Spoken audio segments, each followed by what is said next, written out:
finding finding our own voice. That's the really central thing. So, Lynn mentioned that I'm writing a book about called Dear Resistance, which is sort of written in the form of a letter. And I just, to you and to myself and to everybody who is trying to find their voice in this really incredibly desperate moment that we're in. And it is a very desperate moment. We got troops in the cities in Chicago and Portland, and they're coming to Boston. They're here now already. I'm at Boston College, and we had ice here a couple of weeks ago. So this is a imminent, immediate, desperate problem that we're facing. Um, but as I said, Trump is what he's done is he's kind of put together a whole range of far right kinds of movements that have existed all through American history and amalgamated them into the White House and into a governing party in a way that we haven't seen since the Confederacy, where a far right leader has control of the government and has total control over one of the major parties. We haven't seen this in 150 years, even though we've seen many examples of far-right populist people of the nature that Trump represents. So I want to basically just talk about three things initially that I think of as important and then open it up because as Lynn said, I'd really like to hear from you, especially because my voice is weak right now. Your voice is more important. But three of the things that I'd like to talk about, particularly the first would be what I call, these are sort of my guides to you. The first one is be the true populist. So I want to talk about that a little bit. Trump is a far right populist, and populism, I think, is generally viewed by the American public, maybe by many of you, as a demagogic kind of movement based on violence and division and hatred.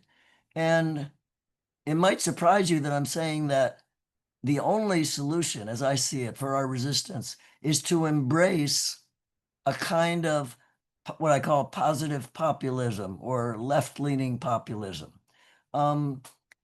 Because populism, whether it's the right-wing version or the left-wing version, the negative or the positive, is the way that people express their voice in politics. Mainstream parties largely are oligarchic, elitist parties. I've often said for years now we have two parties. One I call Bush Party and the other I call Bush Light. And those are the two parties, and they're both corporate parties. And that's why we can't ultimately rely on any party, although it's very important that we develop, a strong relation with a Democratic Party that we can move in the right direction. But it's really it's really people on, on the streets that are going to make the difference. Whether we survive Trump and find a way of creating a real democracy really depends on everybody who's in this chat. It just can't be emphasized enough. Um, Again, Trump, how did he get into power? He embraced the populism the Democrats abandoned. I found myself, if I hadn't known more about Trump, I can understand why people voted for him. He was talking about ending wars in America. He was talking about ending the Middle East war and the Ukrainian war. He said, we're going to bring all this militaristic money back home. That really needed to be said. He was also saying, maybe equally important, that we needed to deal with the crisis of corporate globalization, that we're spending all this money on invest and sending jobs abroad, and we're losing any kind of economic security for working people at home. So Trump was actually running on a populist platform that he never delivered on and never intended to deliver on it. But I can very much understand why so many working people voted for him, because the Democratic Party was running, Kamala Harris was talking very much, she refused to be critical of the war in the Middle East. She refused to be critical of the ongoing role of NATO and the war in Ukraine, which has a lot to be critical about. And she said many times, I'm a proud capitalist. And while she did take the support of a lot of unions, she really kind of ran as a corporate, Democrat. And it drove millions of American workers who were already moving away from the Democratic Party into the Republican Party. That's the biggest thing that's happened in American politics in the last 30 to 40 years, is that working people, non-college people, that's 60% of voters, have been going from the New Deal Democratic Party, back in the 30s and 40s and 50s and 60s, working people were part of the Democratic Party. Um, After the collapse of the New Deal in the late 70s and the stagflation of that period, the Democratic Party, starting with Bill Clinton, and to some degree with Obama, became a kind of mainstream party running largely on identity politics in a way that kind of, even if you think of racism and sexism as the biggest issues in America, and they're really important, the kind of identity politics that replaced the class politics of the New Deal has pitted these groups against each other. So black people are pitted against brown people, men are pitted against women, and the Democratic Party has kind of abandoned the entire political framework that led working class people to be voting Democrat for most, mid 20th century, and has led to this horrific, catastrophic migration, which I think is the most important thing again in American politics. It didn't start with Trump. Trump just capitalized on it, which is the migration of working people into the Republican Party. Um, so I think what I want to do at this point is say, well, how do we win back that majority of people who are feeling desperately afraid? 60% of the American voting population says that they're feeling they live paycheck to paycheck, and one illness, one loss of a job is going to put them into poverty. And so my lesson, and when I say a first guide for our resistance, is to be the true populist. There's a populist out there that won their vote. His name is Donald Trump. The thing is, he did this magic trick. He said he was a populist, and he aligned, as you all well know, with the multi-billion-dollar class. And he's running an administration that is entirely catering to the interests, the economic interests, and the political interests broadly of the 1% of the 1%. There are 800 billionaires. One guy, Elon Musk, who's now worth about 500 million, has more wealth than 50% of the American population. That's almost the entire working class, one man. Um, so the only way you can defeat that kind of money is by bringing forward a genuine, not the phony populism that Trump represents, but the real populism that is going to empower ordinary working people against both the Bush and Bush-like parties that they've had to confront.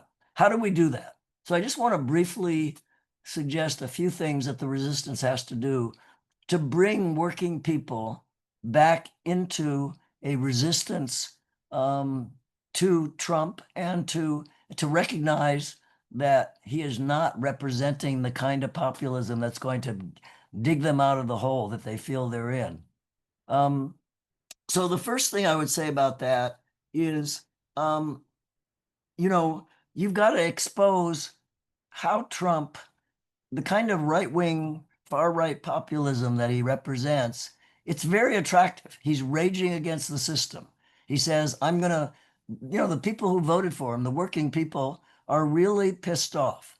They are, and legitimately so, because they're not gaining the benefits of their work, and they're very hard work. They're working two or three jobs. They're not getting, and we're feeling right now with the government shutdown, that's going to be even harder on these working people. So I think that what we have to do is, um, first of all, make very clear that we represent the genuine populism that the country needs, that we understand that there's an oligarchy of very wealthy people who are running this country, and that working people are not going to join this resistance and are not going to move against Trump unless they see that there is an opposition that is genuinely populist, meaning genuinely supporting ordinary people against the rule of this oligarchy. And that Trump has sold out his own base, this working class base, by fully aligning himself with the billionaires that he claimed he would be fighting. So exposing this kind of magic trick of running as a populist and aligning himself with the ruling billionaire class is very important for the resistance to do. Obviously, it will only make a difference if we represent what a genuine populism is about. And that genuine populism, let me just say a few things just very quickly, and we can talk more about it in the interaction. So I think the first thing to say is we have to align with the organizations that working people feel identified with, most who are really fighting for that. So labor unions are very important. We need to be organizing, when labor on Labor Day had these mass protests, and like on October 18th coming up, we should be aligning with all the big unions that are coming out on the street on these resistance. Because when we see ourselves aligned with, and by the way, these labor movements are changing. Sean Fain, the head of the UAW, he's done something very important. He has said he's against the Gaza war. He's, unlike the labor movement of the mid 20th century, which was a very cold warrior labor movement, the new labor movement is fighting against these wars. And that's partly because many of these important labor movements are run by women. There could be, the AFL-CIO is run by a woman, Liz Schuler, and some of the major service unions and teachers unions and nurses unions and others. There's a kind of new energy in the labor movement that is drawing a lot of women into the labor movement at very high levels. We should be aligned as a resistance as much as possible with this new rising labor movement, because it's one way that will begin to bring back working people into a resistance against both corporate parties. At the same time, we're in a shutdown.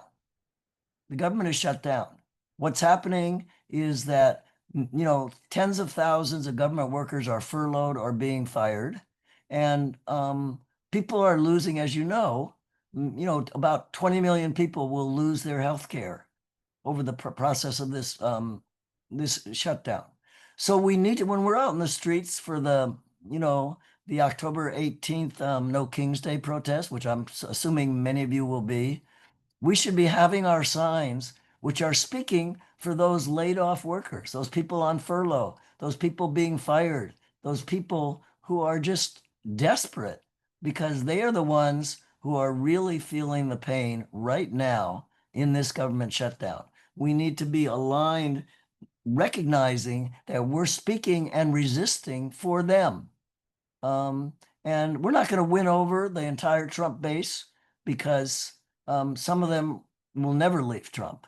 But if we can win over a relatively small percentage of those people, which we definitely, Trump is losing popularity because there's some visibility of how much he's betrayed his populist promises to these workers. There's a much better chance that we can do this. I just want to say the fight oligarchy parts of the resistance that Bernie Sanders and AOC have been doing with their massive fight oligarchy tours that I'm sure some of you have been aware of and been part of. That's doing what we need. It's the kind of resistance that's speaking to these ordinary people who are really in a desperate condition. And these are people in red states, they voted for Trump, but we're speaking the language. That's why I think, what Bernie and AOC have done is just the beginning of the kind of anti-oligarchic, movement that we need to build. I just want to add one more thing about this. I know that you're a lot likely, the people who are listening to this, to normalize Trump, even though I worry that Trump will be normalized by, and has been normalized by a large number of people. That's the greatest danger of authoritarian takeovers, that people become accustomed to it. It happens step by step, and people get accustomed. Oh, there are National Guards people out on the street. They're masked. They use, tear gas to, you know, to break up peaceful protests. People are fired on the media who raise questions about Trump. You normalize that. And I think that the resistance has been pretty good at not normalizing. There are millions of people who have been out on the streets in the last 6 months, which is really great. And, it's, I think that we have a movement that is beginning to grow. But the thing I want to add, just as it's not a footnote, it's pretty important. You not only cannot normalize Trump, you can't normalize the America before Trump. In other words, I think a lot of people, even in the resistance, are thinking if we can just get rid of Trump, we can go back to normal, to what's good and normal. Well, that ain't going to happen. Trump came into power precisely because we already had a kind of authoritarian country. We did not have a democracy. We did not have a government that was speaking for all these workers who are now migrating over to the Republican Party. So I do worry a lot that people are normalized. The idea is that the resistance is to get rid of Trump, which is incredibly important.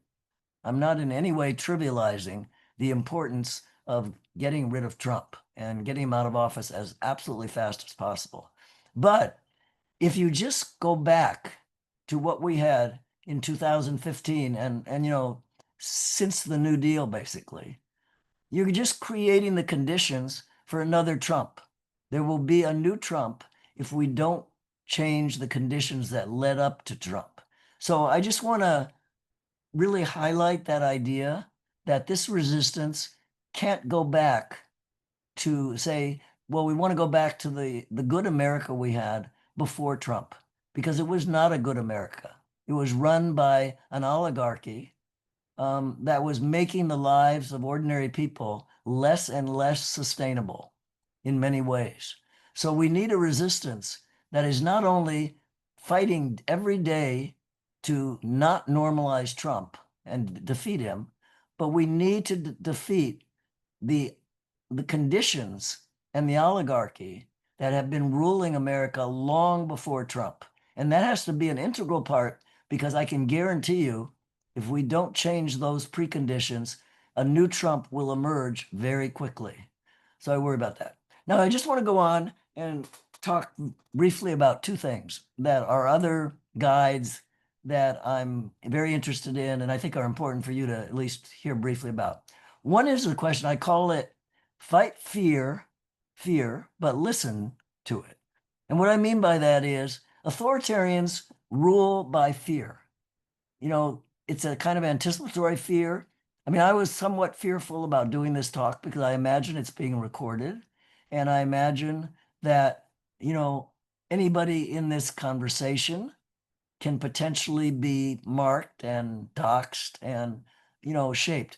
I mean, most of my colleagues in the university, most of my friends, and these are relatively privileged people, are afraid. And they have reason to be afraid. There's a lot to be fearful of. So, and I suspect that lots of you have experienced some fear or have fear for your children or fear for your job or fear for the loss of your, any kind of free speech. And those are very real and it's terrifying. We're in a very scary moment. That's the nature of authoritarian rule. However, the way I think about this, I just wanted to give this for you to think about. Fear, you should understand, even as you fight fear, that fear is an ally, that you can learn a lot from your fear. Um, Fear is a way, like the fact that we are so afraid often is a sign of just how deep the crisis is. I mean, I've been an activist all my life. I was in the South in the 60s when I was being, you know, arrested and shot at. I know the meaning of being in a very ruthless, violent, authoritarian. I was in Mississippi before blacks were allowed to vote, and I was registering them to vote. Um, but so I think, it's important to recognize the incredibly important role of fear in fighting authoritarianism. And I think that you have to fight it, but you also have to learn from it. So I just want to very briefly say that, the very fact that there's so much fear, when you look at your fear, you kind of talk to your fear, it kind of lights up the grid of power that we're facing. Fear, if you sort of say, where's my fear coming from? Can I function? Can I continue to function with this level of risk and threat? As you think about that, you're going to learn a lot about what's the danger is in our society and what we need to fight. And my suggestion is don't push fear away. Talk to the fear, talk to other people about your fear, and spend a lot of time thinking about your way you deal with fear. And in fighting fear, um, I think that the most important thing is probably to realize that you become afraid when you're more alone. And that probably, so I don't know how much this is true in Indivisible or among the people in this group, but it's really important that people talk to each other about what they're afraid of. One, like I said, fear is a guide to power. Fear is a guide to where the power is sitting and what are the biggest risks that we're facing. What are the crises that we really have to address? But the other thing that comes to mind is that a big way to deal with fear, maybe the only way, is to share it with others and to become part of a larger group community. When you're isolated, when you're alone, you're creating exactly the conditions for fear.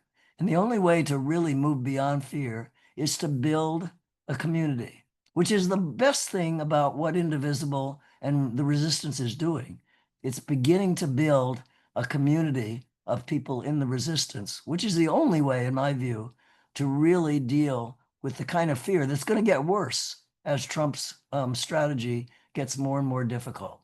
Um, so the third thing I want to say is I want to say listen to fear. Don't put it away.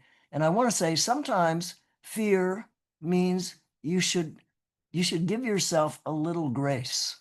By that I mean if something causes too much fear, you should take a little time, think about what it is that's causing so much fear, and see, you can't function for a long time politically if you're not coping with fear in a affirmative way. So I don't think you should deny fear. And sometimes fear means you should take another tack. Some things are too difficult for you, and you should find a different strategy of fighting. I think fear can be a guide to the kind of resistance that you can personally undertake. But the other thing, and I want to end with this as my main thing, is the issue of building solidarity. In the book that Lynn and Tess mention, it's about American sociocide. And sociocide is the idea of a society with relationships breaking apart. So people become more and more isolated. I'll give you one example. And in doing the research for this book, I learned that about 65% of Americans eat all their meals alone. I'll say that again. The majority of Americans eat all their meals alone. People are in a increasingly isolated state. And there's a reason for that. Our culture is a very individualistic culture, and our elites are very, very scared of solidarity in workers. That's why Musk and Jeff Bezos and Trump are in court trying to make unions unconstitutional. Unions bring people together in the workplace. So they are working very hard to destroy unions. And probably the Supreme Court, it's possible the Supreme Court will support them in their, suits to make unions unconstitutional. So resistance is all about, in my judgment, building community. And this is why I have so much love and respect for Indivisible, because Indivisible has been building on the streets a kind of, I mean, it sort of has been bringing people together when almost all the other forces in our culture, which I describe in this book, Bonfire, are dividing us, pitting us against each other, making us isolated.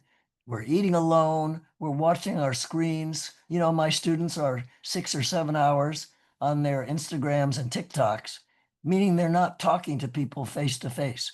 This world of the internet and social media is supposed to be a world connecting us, but it's actually disconnecting us in truly important ways. And so, a huge part of the resistance that I think is I have feel is so central about the resistance is building connections face to face on the streets, in communities that over time really sustain themselves. If you look at social movements, the ones that survive and last over the time, for example, there was a famous book written by a journalist named Vivian Gornick called The Romance of American Communism.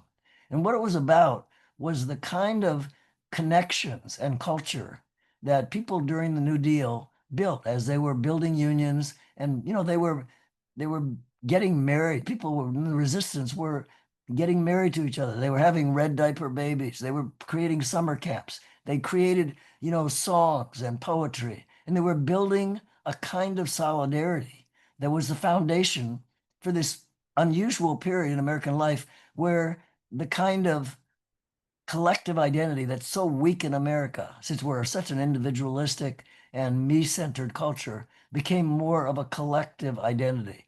And that, I think, is the real role of the resistance right now, and that an Indivisible is playing a leading role in, which is moving us as a culture away from this me identity, all about myself, eating alone, fighting other workers for the better, paycheck, toward a kind of collective sense of we, where we realize that the only way we're going to survive and win this battle is in a collective struggle that moves us away from eating alone toward a kind of collective love and caring for each other. So I've gone on way too long, and apologies again for my very scratchy voice, but I'm hopeful that you can have any questions, or you want to raise questions or dispute what I've said. I just want to hear whatever you think I should need to hear myself and what others people need to hear. So thank you very much for coming and listening. All right, thank you, Professor Derber.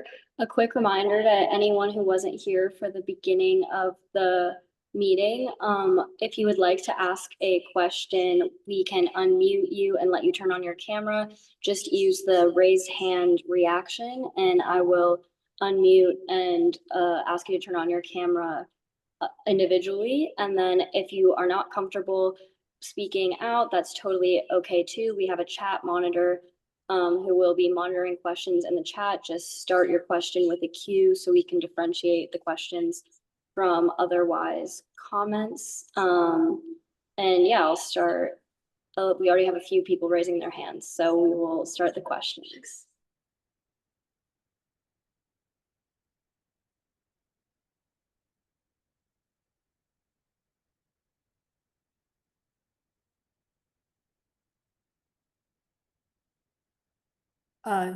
Just to kick things off, Charlie, would you like to say a little something about the current attack on immigrants?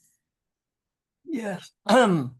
So, authoritarianism always involves what Trump is calling the war against the enemy within. The way that authoritarianism always works is that it identifies the enemy who is not the real American or the real, right-wing populism, fascism, American fascism, like all fascism, is a blood-based nationalism. It's based on the idea that the only true citizen is defined by blood, meaning your race and your ethnicity or your religion. And it's a war. Um, you know, American fascism began in the South, where we had a constitution which defined a large part of the population as incapable of being American by virtue of their blood. And that was the nature of, and even the North was involved with the slave trade, was making money off this kind of idea that America was a nationalist country based on blood, and that we had to eventually, even Thomas Jefferson said late in his life, he said if all slaves were freed, they would have to go back to Africa, because he couldn't imagine that white and black Americans could coexist in a democracy. Well, far right populism, whether you're talking about the America First movement of the 30s, or the the kind of McCarthyism which led to the John Birch Society, and then the Goldwater movement, and the Nixon movement, and then the Reagan movement. These were all authoritarian movements, and they were increasingly, well, they were always based on this idea that you had to fight to purge the country of the bad blood that was destroying it.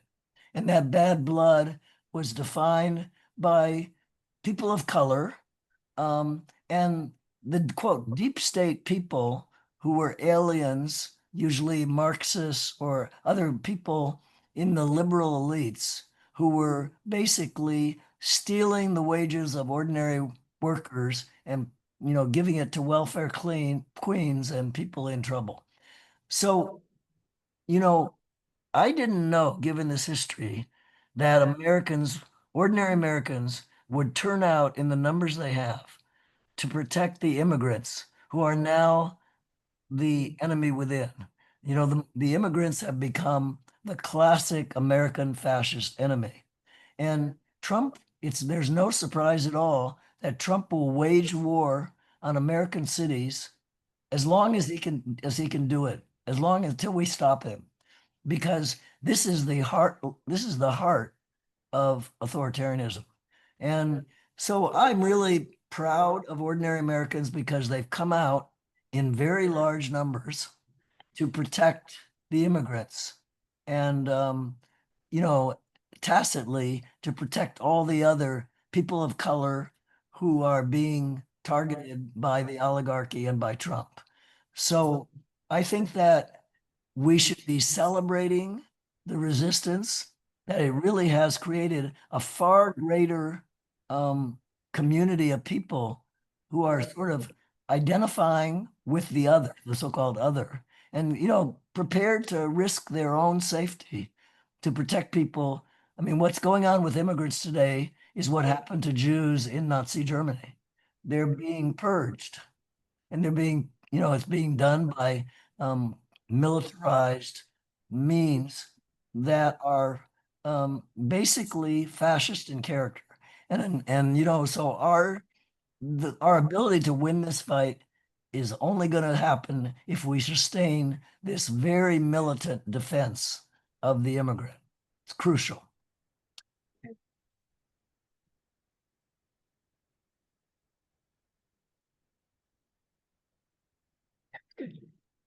All right, thank you. And we'll move on to our next question.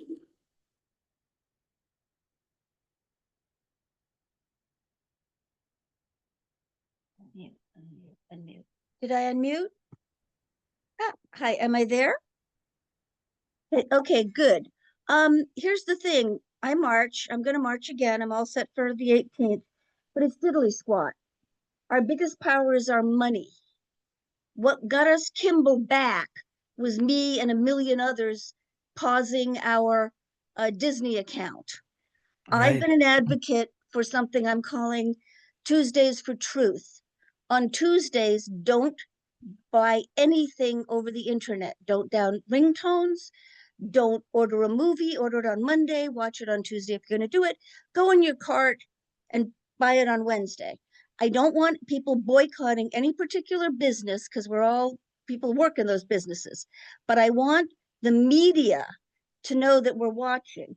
And my immediate goal, I have two goals. One, to have no more than 5 standardized data privacy policies. And two is to have the algorithms exposed. And those are two things we need because what's isolating us is that media. And we've got to attack it because it's supporting the authoritarianism. That's all. Well, thank you very much for that. You're so right about that. Jimmy Kimmel, we won on Jimmy Kimmel because the boycott. Consumers have real power like workers. And I agree with you. It's incredibly important. We should be using our money to boycott all these media, social media, and all the things that are. I mean, I think the victory with Kimmel is really, really important to try to think about. And you're right. It was the way that we strategically stood up and used some of the power we have with our own money to make a difference. So I'm really grateful that you raised that. It's really, really important.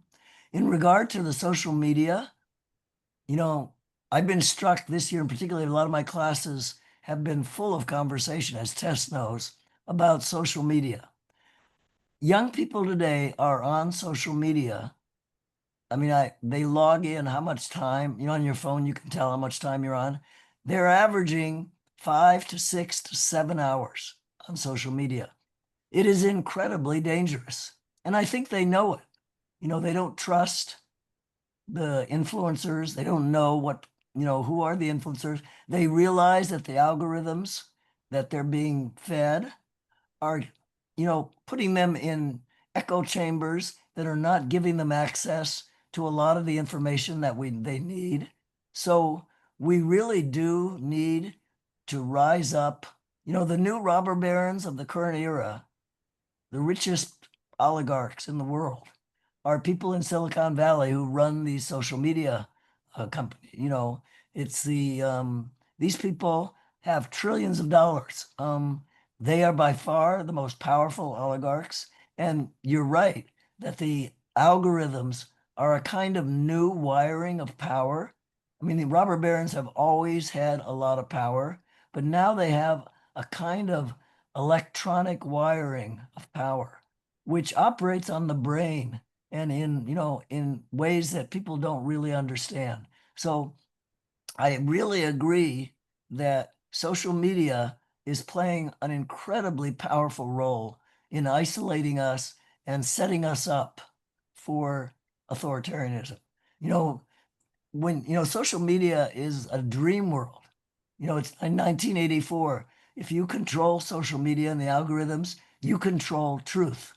And it's not coincidental that X and Twitter, former Twitter and Truth Social, these are ways of controlling what we understand as truth. And that's how authoritarianism functions.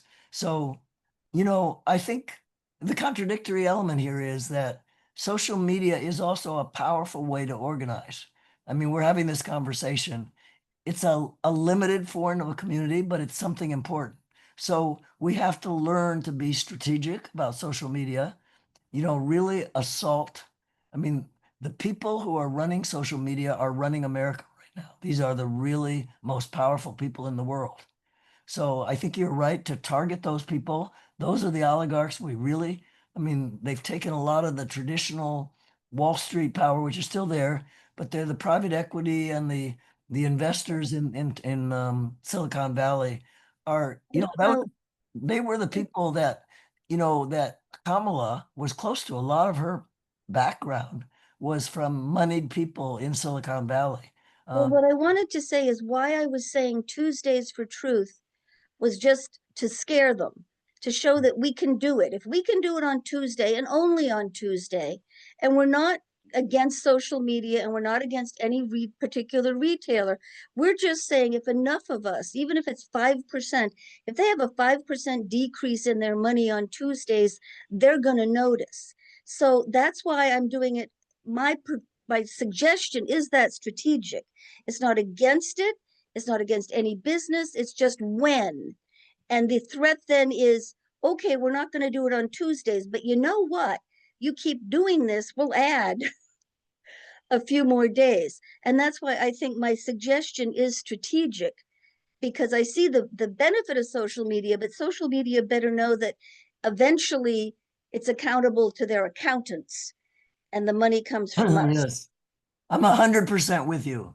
I agree completely. Thank you. Well, let's promote that. So, thank you. Thank you.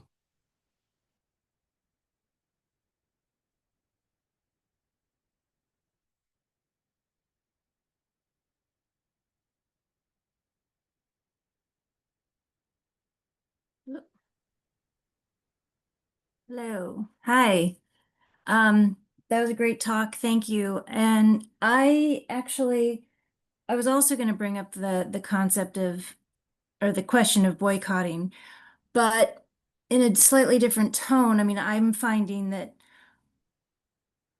I don't want to buy anything that I absolutely don't have to buy. I'm going to buy from a small store. I mean, I'm doing research on where to buy things.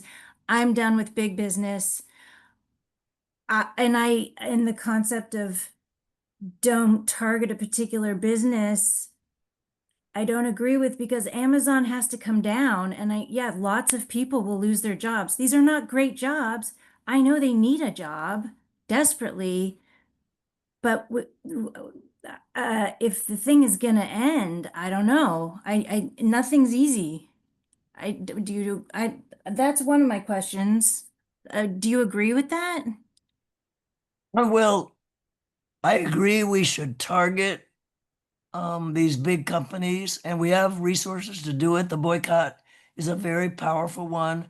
Like I said, I think we should be building support among workers in these companies. Yeah. We're seen as, I mean, if we're seen as aligned with workers who are going under, which is the majority of the American population, we're Yeah. going to win. So I mean, my view is the people who are making authoritarian, I mean, long before Trump, these people were running the country.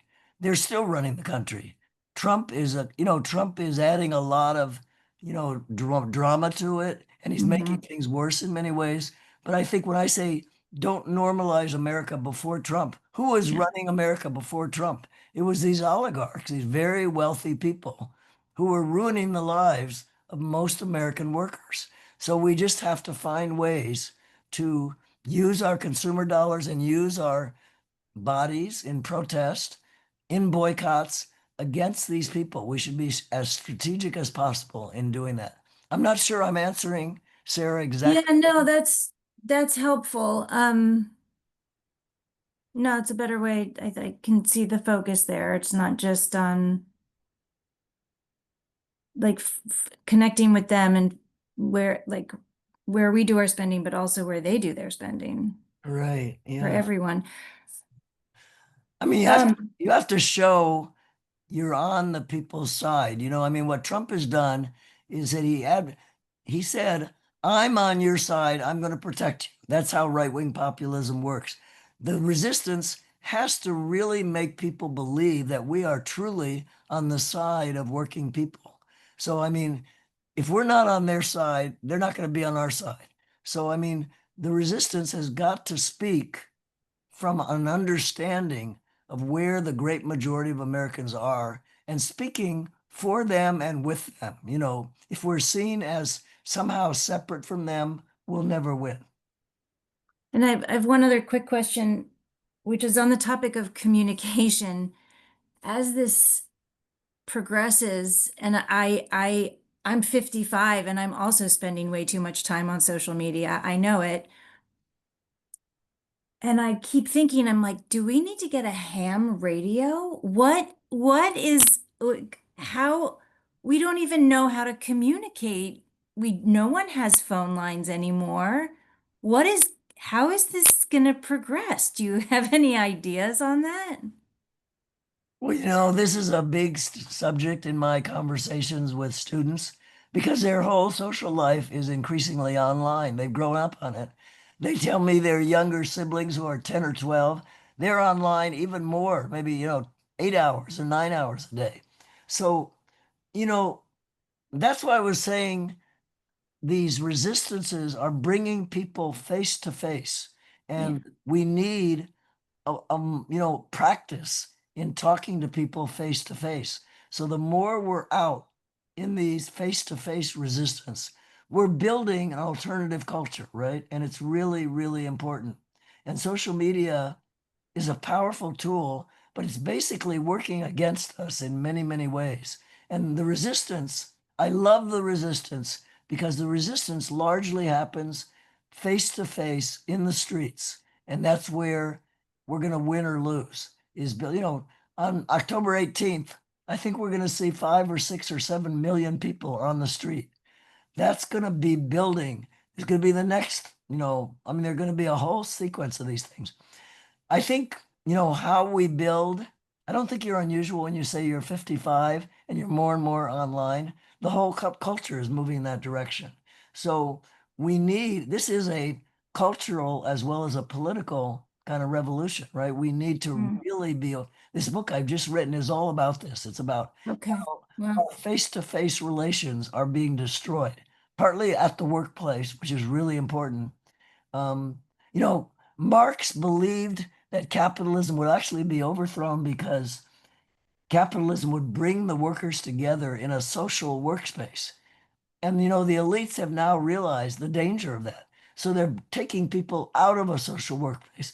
They're dispersing jobs and making work remote. And you're working online. And so there's a double whammy there too, that online is undermining these core relationships in the workplace that are very central to also work, relations outside of the workplace. So it's a huge issue. I don't have the answer to it. No, I know that we've got a major crisis because authoritarianism is a dream. I mean, for Silicon Valley, there's just nothing better than social media, and the authoritarianism thrives on that's why 1984 was written even before social media. The telescreens, the oh yeah. it's Yeah. you just can't separate authoritarianism from social media. Thank you. Thank you.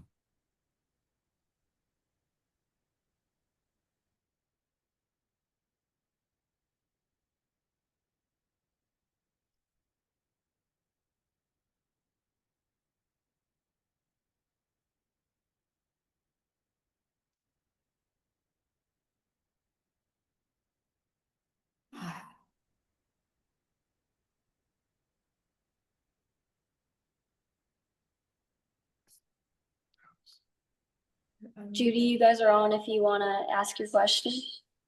Yeah, my husband Gary. Hi, here this is the is question. Gary. In terms of finding one's voice, and I agree with the concept that comes down to finances. For some months, I've seen suggestions of, we should hold payments from blue states to the government because blue states are net payers and red states are net recipients. But it seemed impractical because my concept was people pay their taxes individually. So an article I read on Substack this past weekend pointed out that, in fact, states have large employee bases that work for the state university system, that work for road crews, the police, all that, and they withhold federal taxes and then pay them periodically to federal government. So in fact, there is a mechanism for states to withhold federal funds in escrow, which had not occurred to me before. And the article is quite detailed in terms of it could be passive sort of thing, the federal government often requires lots of certifications, confirmations, and whatnot before sending out payments to states. It can take, 12 to 18 months to get some project funded.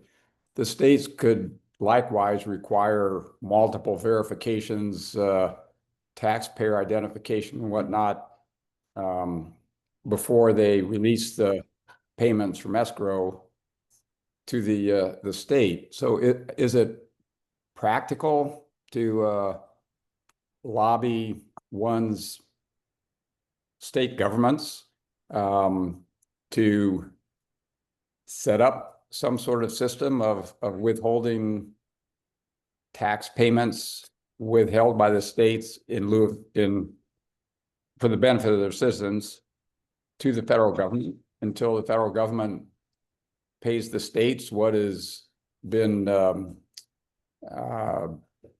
lawfully assigned by Congress to distribute to the states?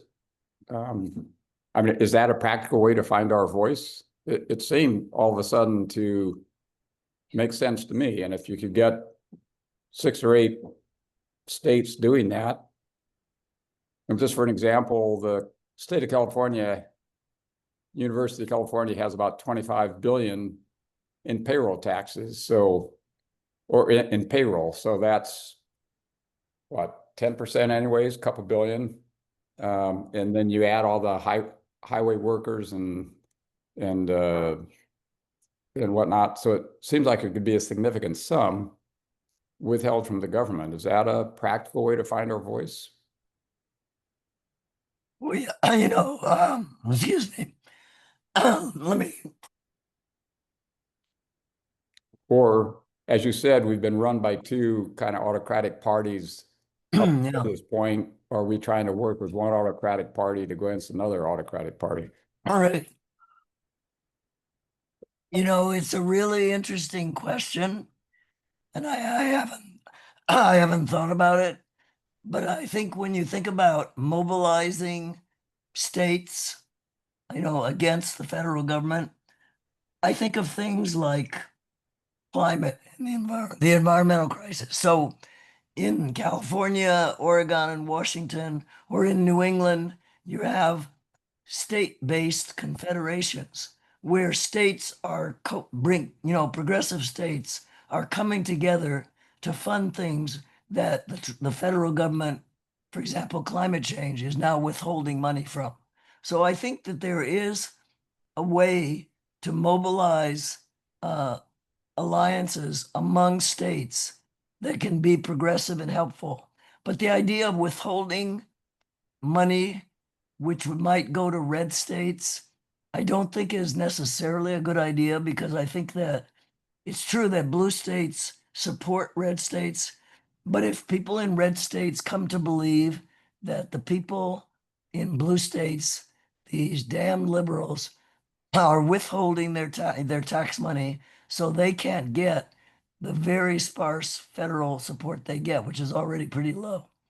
I think it might be more damaging. So I mean, it's an interesting question, but I sort of think that the better strategy regarding states is that progressive states align to fund at a state or federal level the things that Trump is not supporting, but not to withdraw money from the programs that, the basic safety net programs or other programs that most of the other population needs, because that's just going to drive them more into Trump's hands.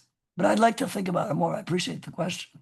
I mean, if like New York City, what was it, 17 billion was withheld for the metro Right. Yeah. transportation system. So if New York City, that has a lot of government workers, big payroll, they're just saying, well, pay us the 17 billion that the government said they're going to give us, and then we'll release the taxes back to you. I mean, it's so not necessarily withholding it from the red states. It's just withholding what the government's not paying them that they said they would pay. It's like anybody with a a debt or a transaction back and forth. If you don't pay me, why would I pay you? Type thing. Yeah, it's a very interesting idea. I'd like to think about it more, All but right. I think it's really interesting. If you could send in your chat, the reference to the article you mentioned, I'd like to read it. I think I can find that. I'll look for that. Okay, thank you. Yep. All right, and Catherine will get to you momentarily, but we're just gonna let Martha voice a couple of the questions from the chat, and then Catherine will be next. Thank you again, Dr. Derber, for providing this wonderful talk. You've got a whole bunch of questions coming through the chat. The first one that came up was about what you think about Fox's role, Fox News's role in driving Democrats to a Republican point of view. Well, I mean, Fox News has been around for a long time. It's true that, they have a much bigger audience now than MSNBC or CNN do. But, I think again, part of the problem is that we don't have a robust progressive media today. I mean, even MSNBC, which is probably the most liberal left of the mainstream cable news programs, are kind of into identity politics. They're not a class-based, economic-based kind of agenda that they're promoting. So in some ways, I think the working class people that are watching Sean Hannity and Fox, I understand why they're abandoning MSNBC and CNN. We do not have, Bernie Sanders is not MSNBC. We don't have a national media that is speaking with the voice of a progressive populist agenda. So again, I see Fox, the popularity of Fox, as a response to the inability of progressives to embrace the kind of positive progressive populism in the media and in the larger Democratic Party and so forth that doesn't exist right now. So I don't think we should just blame Fox. We should say, why don't we have a media? And of course, the media are big corporations. All these media companies are huge conglomerates, and they're run by people whose basic interest is money. So it's not surprising that the major media of America are oligarchs, and they control what people understand as news. It's terrible. Yeah, that is terrible. I'm going to date myself and say I really miss Walter Cronkite. So, and when news was a cost center, not a revenue center. Another question that came through the chat was the role of the Christian evangelists towards helping us tip towards fascism. Your thoughts on that particular flavor of the religious population? Yeah, it's really, really important. It goes deep into American history. I mean, this right-wing populism, which goes back to slavery, has always been associated with a kind of white Christian nationalism. Um, you know, in the 30s, the America First movement was, was a kind of fascist movement, very sympathetic to Hitler. And it was white Christian nationalists, people like, Father Coughlin, who was a Catholic priest. And then in the second half of the 20th century, you began to get Nixon and Reagan in particular, did this pre-Trump thing of uniting, unlikely alliances, which was between the corporate oligarchy and the Christian nationalist movement. And Reagan did that, but he did it in a different way than Trump. He got the vote of Christian nationalists, and he was very hostile to blacks and women. They had a very authoritarian, extreme agenda. But Reagan did not, he did not kind of go away from any of the corporate agendas. He people who have looked at Reagan's policies, they say that Reagan held the Christian nationalists so close they couldn't breathe.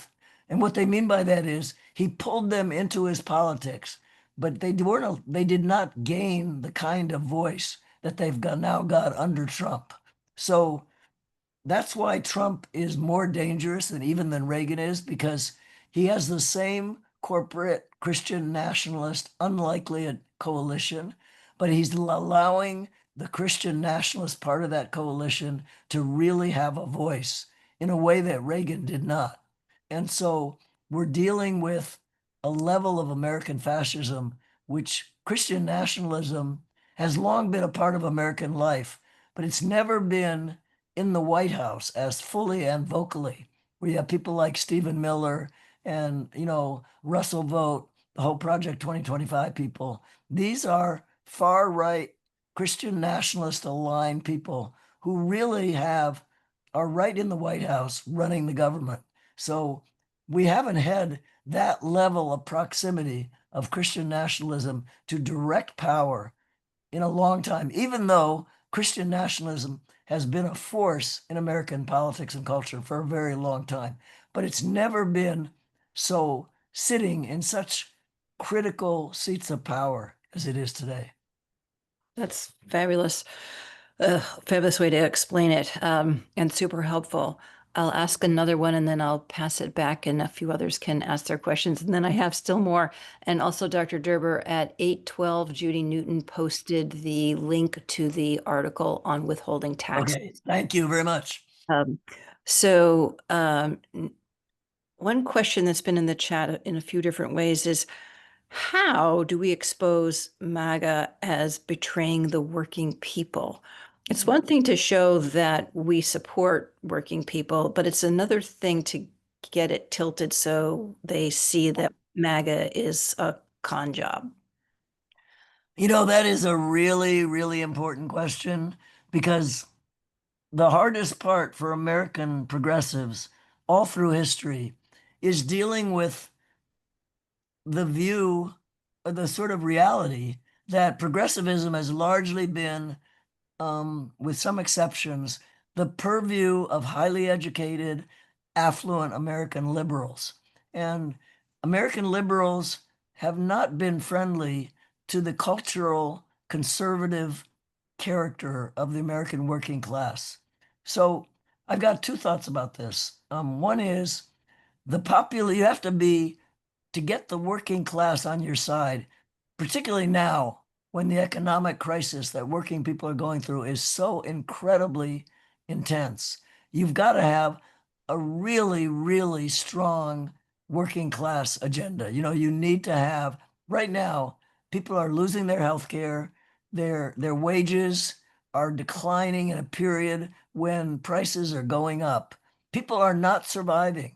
So the only way we're going to attract working class people is and this is where Bernie Sanders and AOC are so important.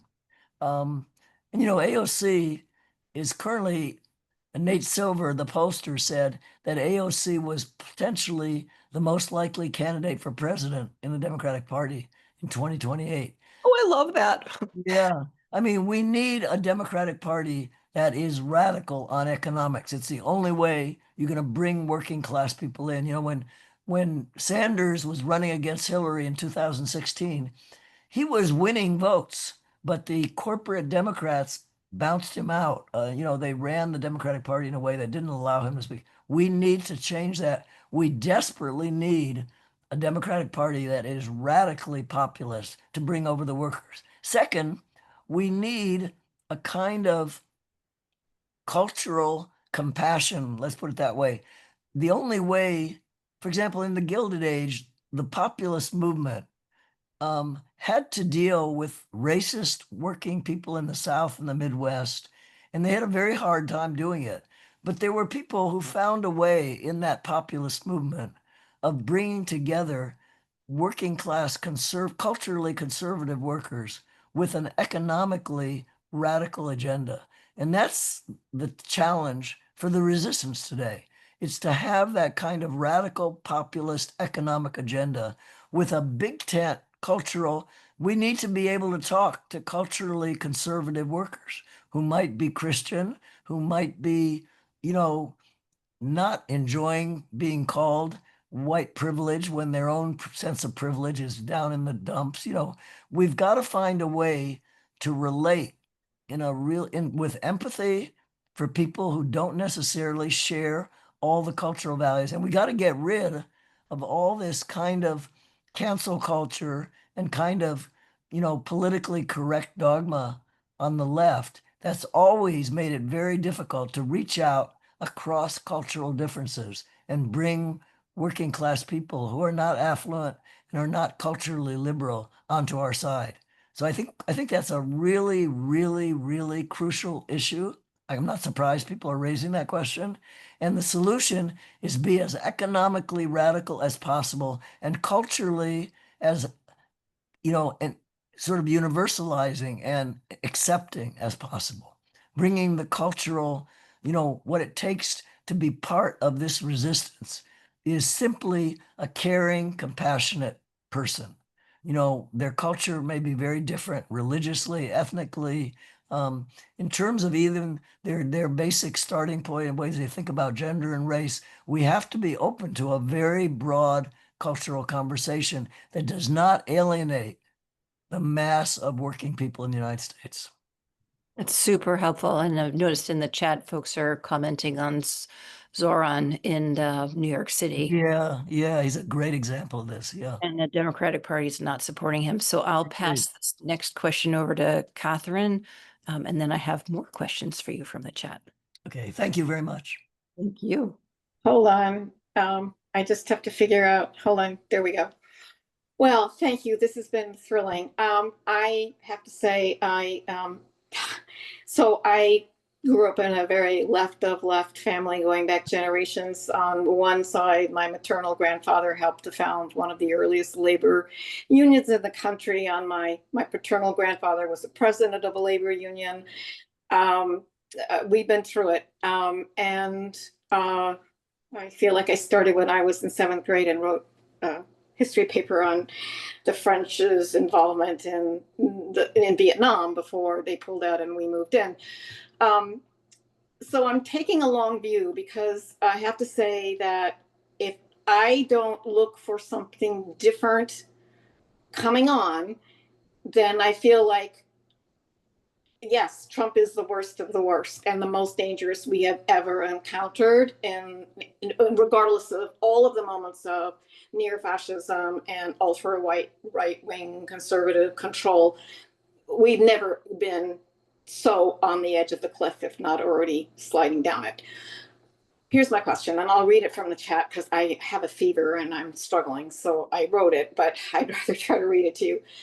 Once Trump is gone, and I say that assuming that there will be a day that he has his comeuppance, I really feel that we have to restructure the entire political system, the two-party system, and I am an independent at this point. I used to be a Democrat, as was my whole family. I left in disgust a few years ago, only because I can't ever imagine voting for a Republican, but I just couldn't align myself in name with a Democrat. Wasn't to say how I voted, but I really truly believe that the two-party system is killing us, that it simply doesn't work.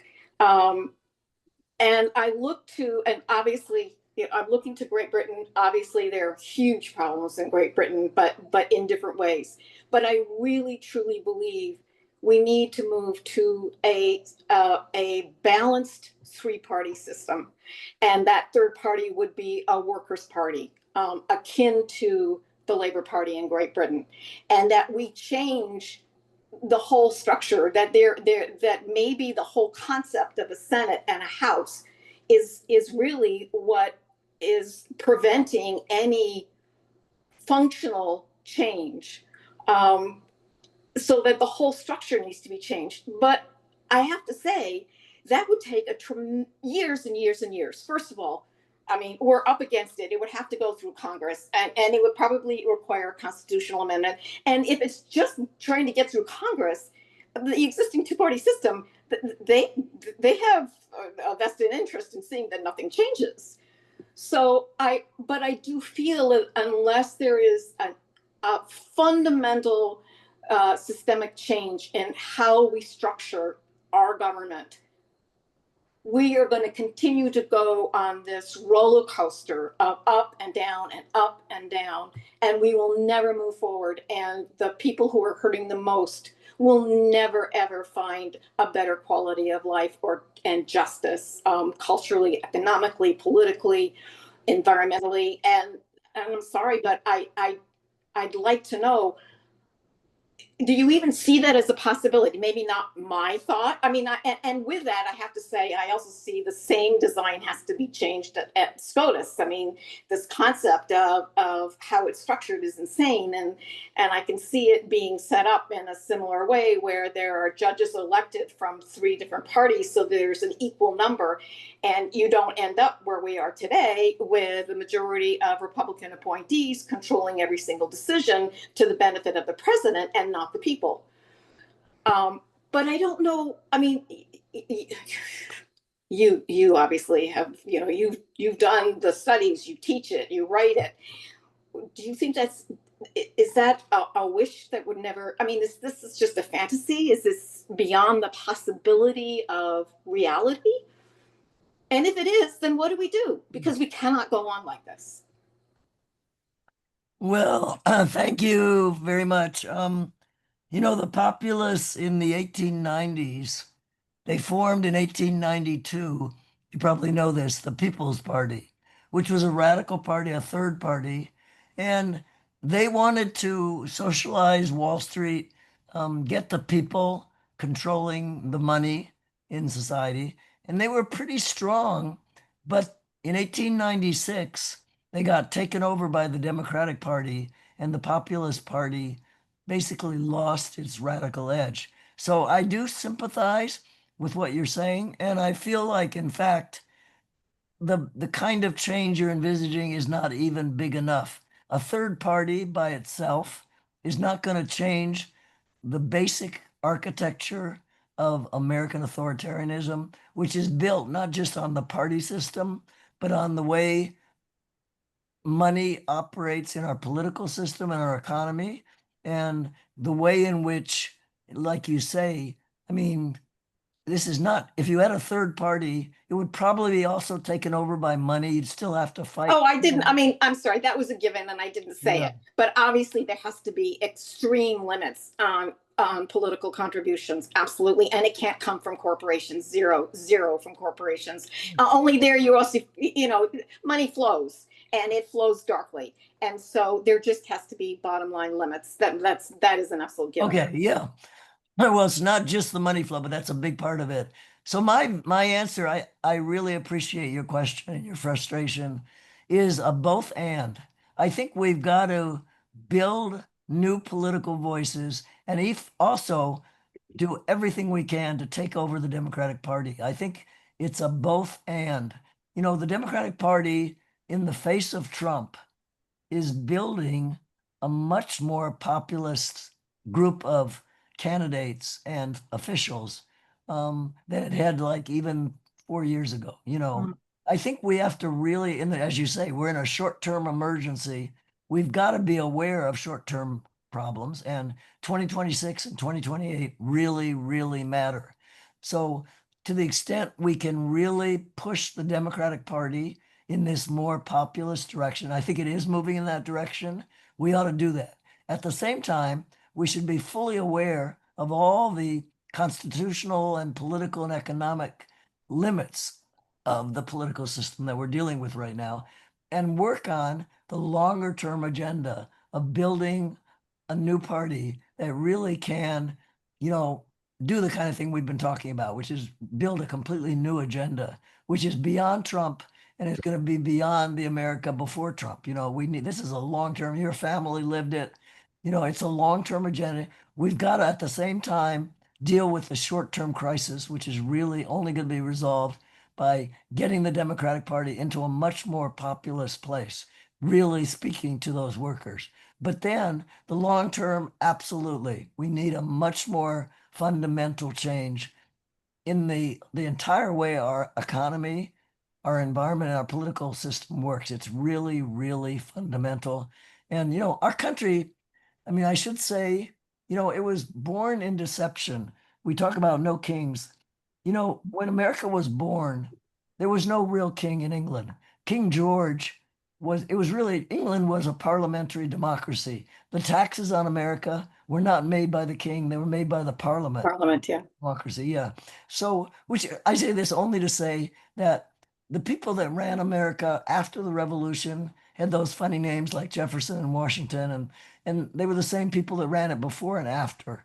And these were people who never imagined that America would be run by the people. You know, when the revolution happened, about 2% of people, even not only blacks and women, but most white men could not vote. You know, they never imagined it was possible. And they built a political and constitutional order that was never imagined to be one in which the great majority of people would have a voice. So the longer term is that's why I say it's bigger than what you're talking about. It's a constitutional revolution, which is a huge long-term project. And we've got to take that on at the same time that we're building the shorter term agenda to deal with the immediate authoritarian disaster and crisis that is right in our face right now. So I agree with you, but I guess my question is, I mean, we have no choice but to deal with the crisis we're facing now. But what?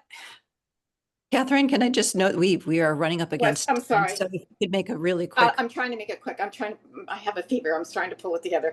I guess my question is, how do we flip the switch?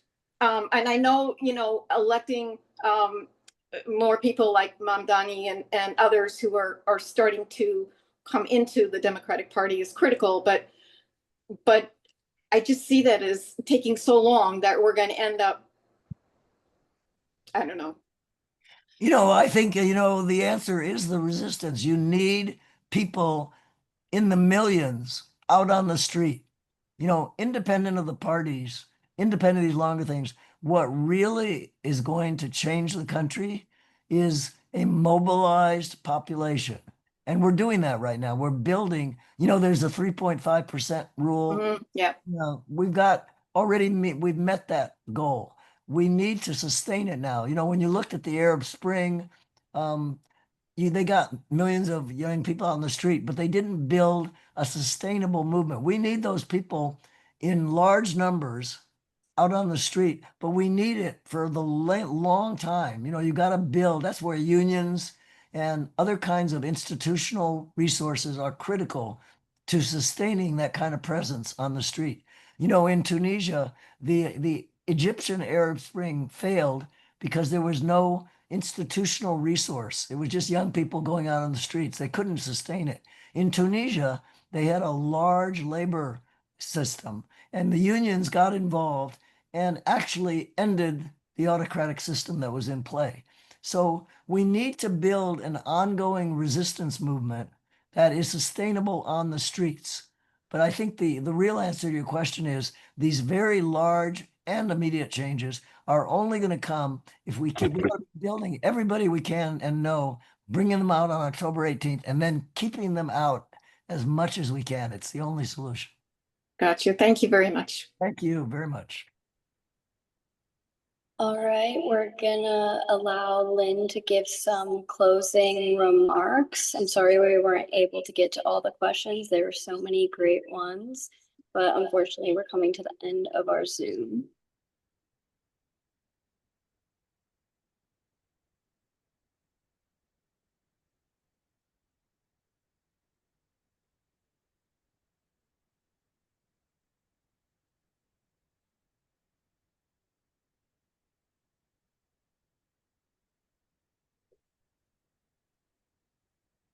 Now I can. Okay.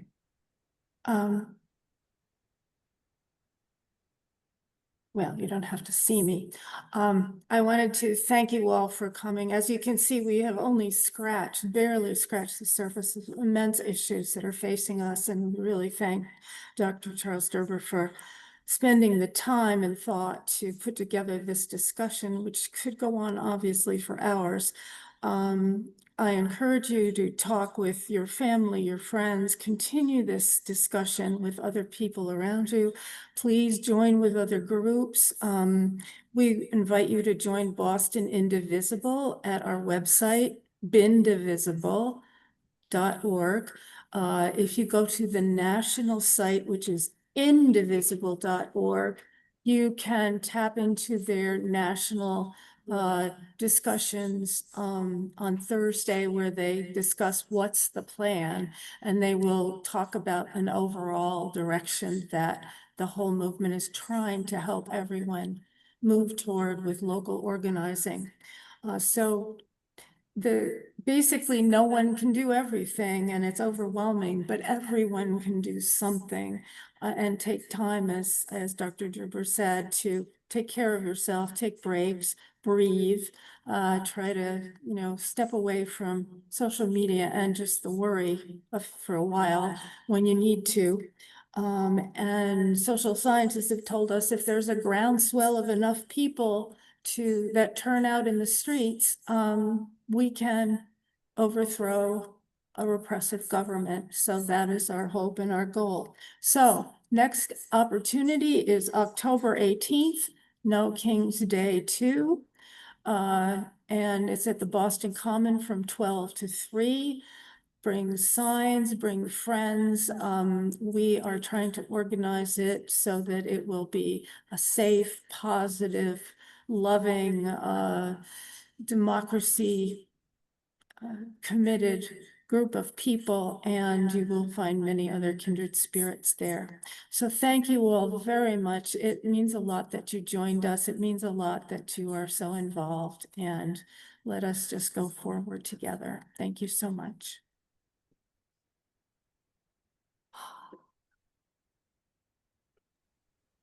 Thank you, everybody. That's everything we have for you today.